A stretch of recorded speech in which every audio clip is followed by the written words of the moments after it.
Now there was this curious response on the part of President Trump. He talked stuff, yet after North Korea decided to pull the trigger, so to Yeah. speak, it was quite a very tempered response on Right. the part of the president. What do you make of that? Yeah, I think the bigger relevance of the North Korean test was the response of of President Trump, right? Well, of course, to begin with, the test by North Korea was relevant because it reveals some new capabilities by North Korea.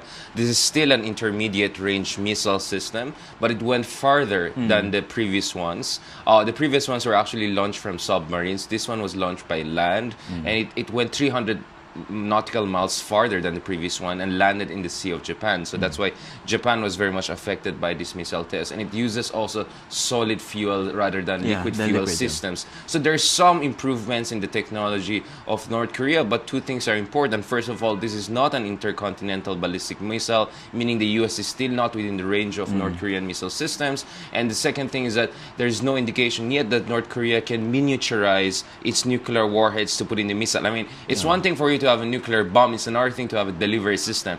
That doesn't seem to be there yet. So it's not really a nightmare situation yet. But nonetheless, the question was, what will be the response of President Trump? Now, over the past few weeks, we saw three times that Trump was directly challenged. One was the Iranian test of ballistic missile, and Trump essentially said we put them on the notice, but there's no clear indication how exactly they're pushing back against that. The second one was China, very openly demanding that there will be no conversation between President Xi Jinping and President Trump unless Trump steps back from some of his very controversial statements, including Taiwan. And the idea that Trump may not recognize the so-called one China policy, which is Taiwan is not a separate country, that Taiwan is essentially a province of China. And he North stepped Korea. back from that, and so he got a phone call eventually Mr. Xi Jinping, and that was a step back from him. And now with North Korea, the response of Mr. Trump, for someone who's quite talkative and talks stuff, was extremely measured. He essentially just said, we're going to stand strong with Japan 100% because this happened. Why do you think? Well, I think, first of all, they're scrambling to come up with really reasonable responses. I mean, during the campaign period, you can have a WWE entertainment show and put off a tough face. But By now, the way, Trump actually appeared in a WWE. yes, in 2007, I Yeah. think, yeah. I saw that. So the thing is, you can pull that off during campaign period, but now these are hard choices. What do you really do in response? Now, there are multiple options for the United States. One is to ramp up sanctions, which is essentially the Obama administration policy, and track. push the issue to the United Nations Security Council. But we already had that a few years back when the Obama administration pushed for comprehensive sanctions against North Korea. The other thing is, of course, for the United States to beef up the missile defense system of its neighboring countries. And that's exactly what the THAAD missile deployment issue under Obama and now continued under China is all about. So far, we don't see an added value. Of course, the other thing that U.S. could do is to beef up American military presence, do more joint exercises in the area, which was again the case under the Obama administration. So in a sense, I think the Trump administration is finding a difficult time in identifying this Goldilocks place whereby they are as calibrated as the Obama administration, but there's a plus factor without a full escalation. And they're having a hard time finding that. And of course, ultimately, this is where China comes in the picture. Ultimately, you need to get buy-in from China to rein in North Korea. Because, in fact, China itself released a white paper last year that identified North Korea as their number one threat. So their number one ally is their number one threat right now because they're not sure how much the Kim Jong-un administration is reliable and how far and mad it could get.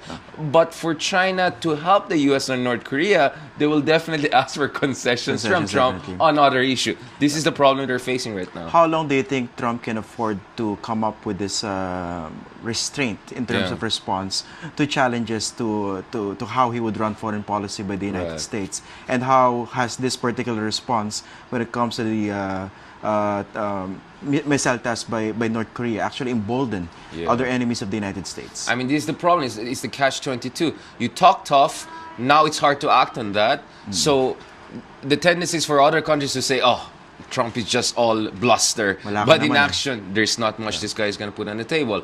The other thing is, of course, if he wants to really act on his rhetoric, then that could also create unnecessary level of escalation. So he's in this catch-22 where he wants to go.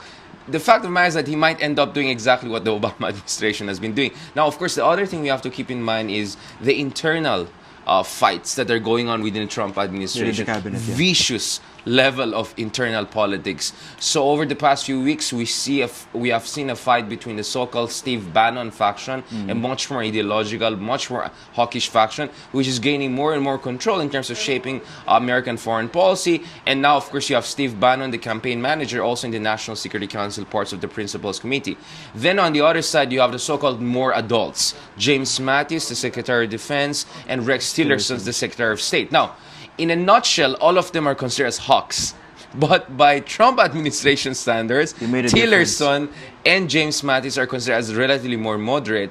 And Michael Flynn, the National Security Advisor, who is now in deep waters because of his connection to Russia, now is actually siding with the other side, which is the Tillerson and the Mattis side. Now, remember, as I said a while ago, Trump had to make certain concessions to even have a conversation with China, including on the one China policy. Now, behind the door, I mean, conversations with officials and the leaks suggest that what happened there was you had Tillerson together with Michael Flynn confronting Bannon and trying to convince the president to scale it back a little bit on China. So in the first few weeks, we saw the Bannon group having more influence in shaping Trump foreign policy.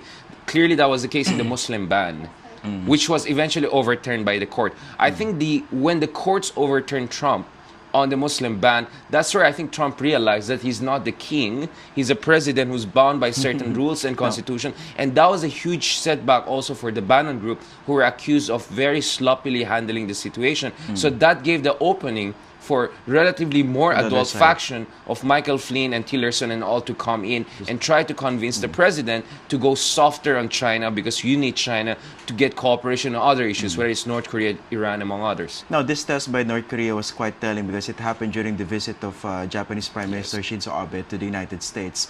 Now, the president, of course, Donald Trump said that the United States was 100% behind the Japanese when it comes to this problem. Would that be enough? Well, as far as my understanding of the Japanese position is concerned, first of all, they want 100% reassurance on the part of the Trump administration, because Trump said a lot of, very unorthodox things during the campaign period, and even after his election victory. But they would want concrete manifestation coming from the Trump administration to back those pronouncements. Well, first thing first, Japan has sufficient capabilities actually on its own to deal with the North Korean issue. It's South Korea which is the softer underbelly here. So they need the THAAD missile deployment. So this is a very, very difficult situation. If the U.S. wants to help South Korea to do with North Korea, they have to give them missile defense system. But that could also mean that China will not be happy, because China feels that missile defense system could also nullify Chinese ability to retaliate against South Korea and U.S. in an event of war.